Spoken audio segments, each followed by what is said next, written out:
People who've escaped a cult? What horrifying secrets did you discover? I was 14 when Father Silas called my name during morning prayer and said I'd been chosen for the harvest, and everyone around me started crying tears of joy while I felt my stomach drop because my brother Matthias had been chosen 3 years ago, and I hadn't seen him since he walked through that red door. The harvest ceremony happened every autumn at our compound, where 50 of us children lived in what we called the Garden of Divine Purpose, and every year 3 or 4 teenagers would be selected to transcend their earthly bodies and join the ascended ones in eternal paradise. Or at least that's what Father Silas told us when we'd gather in the main hall and watch our siblings disappear forever. I remember being 7 years old and asking Mother Deborah why the chosen ones never came back to visit, and she slapped me so hard my ear rang for 3 days, saying that questioning God's plan was the first step toward corruption and damnation. We weren't allowed to speak the names of the harvested children after they left, because Father Silas said their earthly identities had been shed like snakeskin, and they existed now as pure light and energy in service to the divine. But sometimes late at night I'd whisper Matthias's name into my pillow and wonder if he could hear me from paradise. The compound sat deep in the forest, surrounded by chain-link fence topped with barbed wire that Father Silas said protected us from the corrupted world beyond,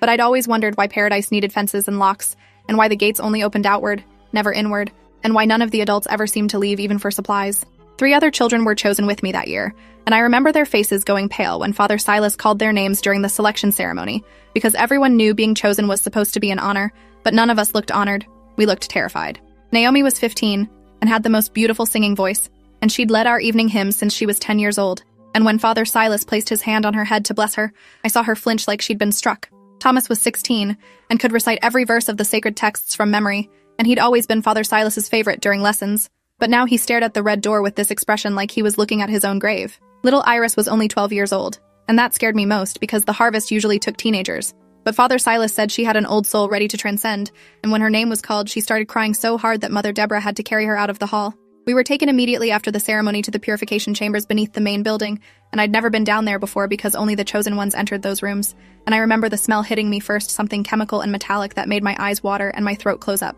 Mother Deborah separated us into individual cells that were maybe 6 feet by 8 feet with concrete floors and a single cot and a bucket in the corner, and she said we'd spend the next 7 days preparing our vessels for transcendence through fasting and meditation and sacred medicines. The sacred medicines came 3 times a day in the form of white pills that Mother Deborah would watch us swallow, and at first I took them obediently, because I'd never questioned the compound's rules in my entire life, but within an hour of taking that first dose, I felt like I was floating outside my own body. Everything seemed distant and unimportant, and when Mother Deborah came back to measure my arms and legs with a fabric tape, I couldn't even feel confused about why she needed my measurements because the pills made all my questions feel fuzzy and irrelevant. She wrote numbers in a leather journal, muttering under her breath about compatibility and market value and optimal harvest timing, and those words should have terrified me, but they just drifted past my drugged consciousness like leaves on water. On the second day, she brought this machine with her that she pressed against my chest and abdomen, and I could hear beeping sounds and see green lines on a small screen, and she'd nod to herself and make more notes in her journal. The fasting was brutal even through the medication fog, and by day 3 my stomach felt like it was eating itself, and I could hear Naomi crying through the wall,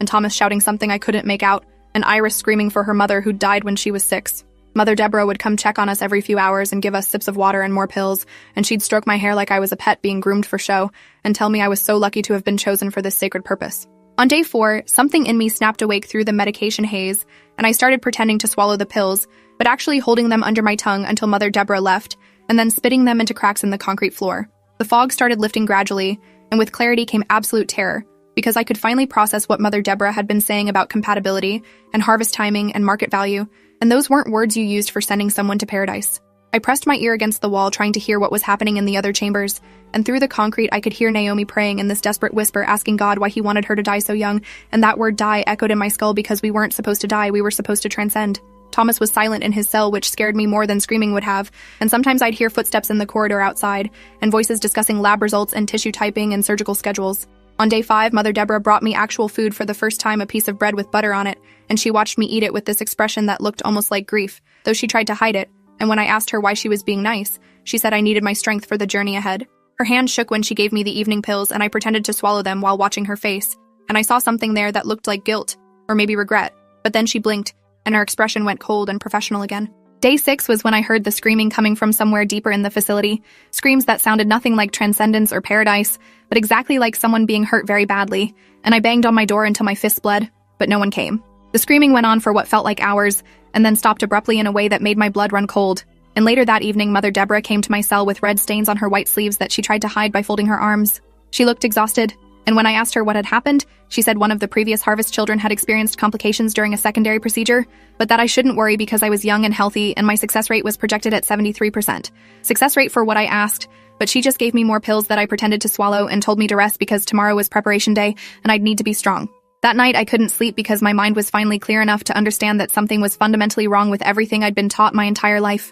And I thought about Matthias walking through that red door 3 years ago and wondered if he'd screamed like that and whether anyone had heard him. Through my small window, I could see other cells across the corridor, and in one of them I saw movement and pressed my face against the glass and saw someone looking back at me. And even in the dim light, I recognized those eyes because they were Matthias's eyes and he was alive. But he looked wrong somehow, like parts of him were missing. Morning of day 7 arrived, and Mother Deborah came to dress me in the white ceremonial robe that smelled like bleach and something else. Something that reminded me of the metallic smell in the preparation chambers, and my hands wouldn't stop shaking even though I was trying to appear calm and compliant. She braided my hair with white ribbons, and I watched her face in the small mirror on the wall and saw her lips moving in what might have been prayer or might have been counting. And when she finished, she just stood there for a moment with her hands on my shoulders. "You're a good girl," she said quietly. "And I'm sorry about this, but some children are born for harvest, and that's just God's plan." And I wanted to scream at her that this wasn't God's plan. This was something evil disguised as religion. But I kept my mouth shut because I needed to stay calm long enough to figure out what was really happening beyond that red door. They led all 4 of us to the main hall where the entire compound had gathered, and Father Silas stood before the red door in his ceremonial robes that were embroidered with symbols I'd never learned to read, and the other children were singing those haunting harvest hymns we'd practiced since we were small. Thomas had a fresh bruise on his face and wouldn't meet anyone's eyes, and Iris was completely limp like a rag doll in Mother Deborah's arms, and Naomi was just staring at the red door with this empty expression that scared me more than crying would have. Father Silas began his sermon about sacrifice and divine purpose, and how we 4 had been selected from among all the children to serve the highest calling. And I watched his face as he spoke, and saw something there that wasn't holy at all, but was cold and calculating like he was appraising livestock. He talked about the Garden of Paradise waiting beyond the red door, and how the ascended ones lived in eternal bliss free from the corruption of flesh, and as he spoke I noticed details I'd never seen before, like how his ceremonial robes were expensive silk, not the simple cotton we children wore, and how he had a gold watch on his wrist that probably cost more than everything in the compound combined. My feet moved forward when Mother Deborah pushed me toward the aisle, and I walked past my brothers and sisters who were singing about gardens and harvest and eternal peace, and I saw their faces full of genuine belief and love, and I realized they had no idea what was really happening because the pills and the isolation and the constant indoctrination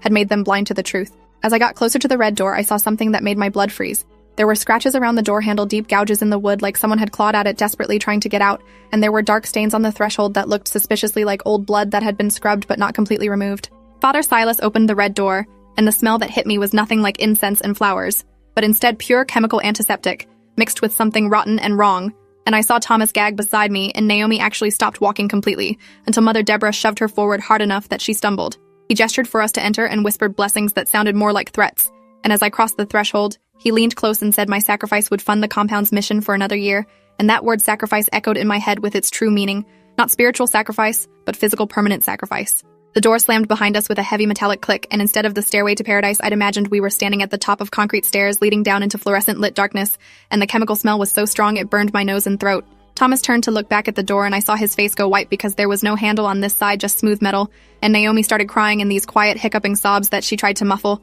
and Iris was completely unconscious in Mother Deborah's arms. We had no choice but to go down the stairs, and with each step the air got colder, and the smell got stronger, and I could hear machinery humming and beeping sounds like medical equipment and voices discussing procedures and recovery times. At the bottom of the stairs, the corridor opened into what looked like a hospital hallway, with white tile walls and fluorescent lights, and steel doors with small windows, and through those windows I could see them, and I felt my legs give out. My brothers and sisters who'd been harvested in previous years, except they weren't in paradise. They were in cells behind locked doors, and some of them were missing limbs, and others had long surgical scars across their bodies, and one girl I recognized as Leah, who'd been chosen 2 years ago, was hooked up to machines through tubes in her arms and chest. Mother Deborah walked ahead of us like this was completely normal, and she started explaining in this clinical voice that the harvest wasn't a spiritual ceremony, but a medical procedure where they removed organs from us children and sold them to wealthy patients who paid enormous sums for young, healthy transplant tissue. She said it so matter-of-factly like she was explaining how to do laundry, and I wanted to scream, but my throat had closed up completely. Thomas threw up on the pristine white floor, and Mother Deborah slapped him hard across the face and told him to show some dignity,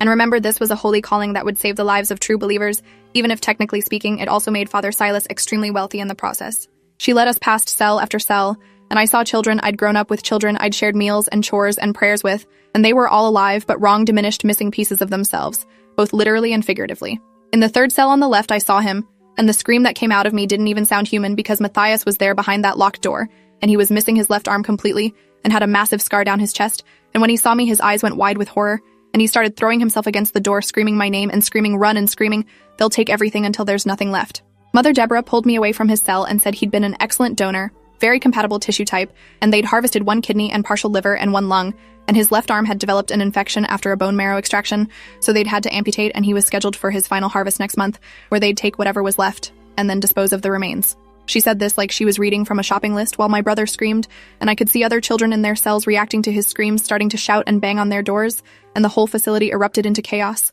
Naomi had collapsed completely and was being dragged by her arm, and Thomas was backing away slowly like he was trying to find an escape route, and Iris had woken up and was staring at everything with these huge, terrified eyes. Mother Deborah took me to a preparation room that was set up like an operating theater with steel tables and bright lights and surgical instruments laid out in neat rows, and she started explaining the procedure in that same clinical tone, saying they'd take 1 kidney first, and part of my liver since those organs regenerate, and then depending on my recovery, they'd harvest more in stages over the next few years. She said about 60% of children survived the first surgery, and those who did became permanent donors kept alive in the cells to provide ongoing tissue and blood and bone marrow as needed. And I thought about Matthias living in that cell for 3 years, having pieces of himself removed one by one until there was nothing left to take. The wealthy patients who bought the organs were told they were receiving divinely blessed transplants from willing young believers who considered organ donation their spiritual calling, and they paid prices that made Father Silas a very rich man and funded this entire underground facility. She showed me consent forms with forged signatures and medical records that had been falsified and explained how they'd been running this operation for over 20 years, using foster children and runaways and kids whose parents had sold them for money, and no one ever came looking because we didn't officially exist in any government database. Father Silas had connections with corrupt social workers and judges who provided him with children, and in return he'd give them a cut of the profits, and everyone was happy, except the children being slowly carved up in the name of God. Something in me that had been obedient and compliant my entire life finally snapped, and when Mother Deborah turned her back to prepare the anesthesia, I grabbed the nearest surgical tray and swung it at her head with every ounce of strength I possessed. The sound it made when metal connected with skull was sickening, but she dropped like a stone and blood pooled around her head on that pristine white floor, and I didn't wait to see if she was breathing. I just grabbed the keyring from her belt and ran. I unlocked Matthias's cell first, and he stumbled out on unsteady legs, his remaining arm reaching for me, and when we hugged, I could feel how much weight he'd lost, how his ribs pressed against my chest, and he was crying, saying I shouldn't be here, saying they'd take me apart piece by piece like they did to him. I told him we were leaving, all of us, and I started unlocking every cell in that corridor. And children poured out, some of them barely able to walk, and others who'd been there so long they'd forgotten what the sun looked like. There were maybe 20 children total in various states of harvest, some missing kidneys, some missing parts of their livers, some with only 1 lung, and all of them scarred and broken and furious, now that someone had finally opened their cages. Matthias knew the facility layout from his 3 years of captivity, and he led half the children toward a service tunnel he'd discovered during his time in the cells, while the rest of us created a distraction by rushing the stairs back toward the main hall. We could hear Father Silas's voice calling down, asking what was taking so long and whether Mother Deborah needed assistance with the difficult ones, and when he appeared at the top of the stairs and saw his children covered in blood and rage, his face went pale. He tried to close the door, but Thomas hit it with his shoulder, and we all pushed through into the main hall where the other children were still gathered, and when they saw us, their singing stopped abruptly. I screamed that Father Silas was a liar and a murderer, and the harvest wasn't spiritual transcendence but organ trafficking, and I showed them my brother missing his arm, and the other children with their surgical scars. And for a moment there was absolute silence. Then one of the younger children asked if the Ascended Ones were real, and I said no, they're not real. They're dead or locked in cells being carved up for money, and you could see belief shattering across 40 faces as everything they'd been taught, their entire lives revealed itself as a lie designed to make them complicit in their own exploitation. Father Silas tried to salvage the situation by saying I was corrupted by demons and spreading lies. But then Matthias spoke up and described in detail what they'd taken from him, and how many other children he'd watched die in those cells, and his voice had this dead quality that was more convincing than any passionate speech could have been. The other children from the compound started backing away from Father Silas, and some of the older boys actually moved toward him with fists clenched, and he realized he was losing control of the situation he'd maintained for 2 decades through lies and drugs and isolation. He ran for the red door trying to lock it from the other side, but the children from the cells who'd rushed the stairs were already climbing through, and they were angry in ways that children who'd been drugged couldn't be, because they'd been conscious and aware during their harvests. They'd felt every cut, even if they couldn't resist. Father Silas made it to his office and locked the door, and I could hear him on the phone calling for security or backup or whoever helped him run this nightmare operation, but Matthias said we didn't have much time before more adults arrived, so we needed to leave now. I grabbed Iris and Naomi and Thomas and told them to follow me. And Matthias led us to the service tunnel. He'd mentioned, a narrow concrete passage that ran under the compound's perimeter fence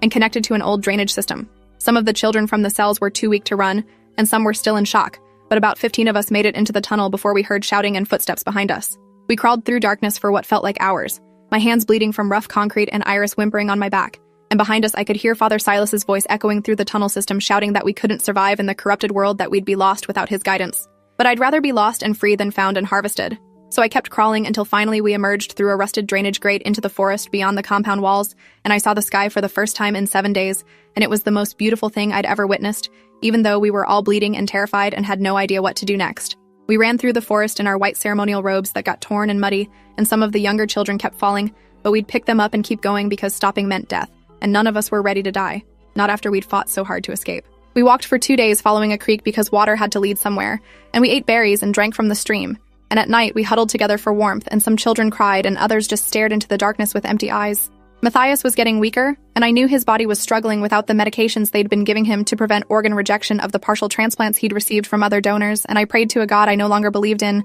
that he'd survive long enough to see real freedom. On the second day, we found a road, an actual paved road with yellow lines and a sign that said, "Welcome to Millbrook, population 8,341, and I fell to my knees and sobbed because there were 8,341 people who existed outside Father Silas's compound, who lived normal lives, who weren't being prepared for organ harvest. A car stopped when the driver saw us 15 children in torn white robes covered in mud and blood and bruises, and the woman behind the wheel went pale and grabbed her phone, and within minutes, police cars and ambulances filled the road. The officers wrapped us in blankets and tried to ask questions, but most of us couldn't speak coherently. We just kept repeating fragments about the harvest and the red door and the cells and the organs, and they must have thought we were crazy until one officer examined Matthias and saw his missing arm and surgical scars, and his expression changed from skeptical to horrified. They took us to Millbrook Hospital, and I remember the emergency room erupting into controlled chaos as doctors realized they were treating children who'd undergone multiple organ harvesting procedures without proper medical care. Detective Wallace interviewed me in my hospital room, and I told him everything about the compound and Father Silas and the 20 years of trafficking children for their organs, and he listened with his jaw getting tighter and tighter, and when I finished, he made one phone call that brought the FBI and state police and every news outlet within 200 miles to our small town. They raided the compound that same evening, and what they found made national headlines for months because it wasn't just organ trafficking, it was systematic exploitation of vulnerable children on a scale that shocked even seasoned investigators who thought they'd seen everything. They found 43 children in various states of surgical recovery locked in those underground cells, and evidence of over 200 children who'd passed through the facility in the past 2 decades, most of whom had died during procedures or from post-surgical complications. They found financial records showing Father Silas had made over $30 million selling organs to wealthy patients who asked no questions about where young, healthy transplant tissue came from, and they found a network of corrupt doctors and social workers and judges who'd helped him maintain the operation for 2 decades. Father Silas tried to run when he saw the police coming, but they caught him at the compound's gate, and the footage of him being handcuffed while screaming about religious persecution became the most viral video of that year. Mother Deborah survived her head injury but had permanent brain damage and spent the trial drooling and unable to remember why she'd spent 15 years preparing children to have their organs removed, and the prosecutor said that was probably a mercy. The trial took 3 years because the case was so complex with so many victims and so many defendants, and I testified for 4 days straight describing everything I'd seen and experienced, and the jury looked physically ill by the time I finished. Matthias testified from a wheelchair because his body never recovered from the multiple harvest procedures, and halfway through his testimony, 3 jurors started crying and had to be excused and replaced with alternates. The defense tried to argue that Father Silas genuinely believed he was serving a higher purpose, and that the children had been willing participants in a religious calling, but that argument fell apart when they played recordings of children screaming during procedures, and when they showed photos of the cells and the surgical instruments and the financial records proving this was about money, not faith. Father Silas got 12 consecutive life sentences without possibility of parole, and the judge said he was a monster who'd hidden behind religion to justify crimes against children that defied human understanding, and when they let him away in chains, he was still insisting he'd saved lives by providing organs to people who needed them, as if that somehow justified killing and torturing children. I lived with the Harpers after the trial, a foster family who were patient and kind, and gave me space to heal at my own pace. And Mrs. Harper taught me what real religion looked like, faith that uplifted instead of exploited, and Mr. Harper helped me understand that not all father figures use their power to hurt people. Matthias lived with a medical foster family because he needed constant care, but we video chatted every week, and slowly he started to believe he might have a future beyond being a donor. Some of the other survivors weren't as lucky. Iris never mentally recovered and lives in a psychiatric facility where she draws pictures of the red door and the cells, and Thomas moved across the country and changed his name and told me he never wanted to think about the compound again as long as he lived. Detective Wallace stayed in touch and would send me news clippings when other religious compounds got shut down for similar crimes, and he'd always write the same thing at the bottom of the message: another monster caught because you were brave enough to speak up, and I'd cry every time because being brave shouldn't have been necessary. Children should have been protected long before it came to us saving ourselves. The compound was demolished and turned into a memorial garden where 200 trees were planted, one for each child who'd passed through Father Silas's harvest operation, and on the anniversary of our escape I go there with the other survivors who can bear to remember, and we stand among those trees and we whisper the names of the ones who didn't make it out. Sometimes I still wake up smelling chemicals and feeling hands measuring my arms and legs,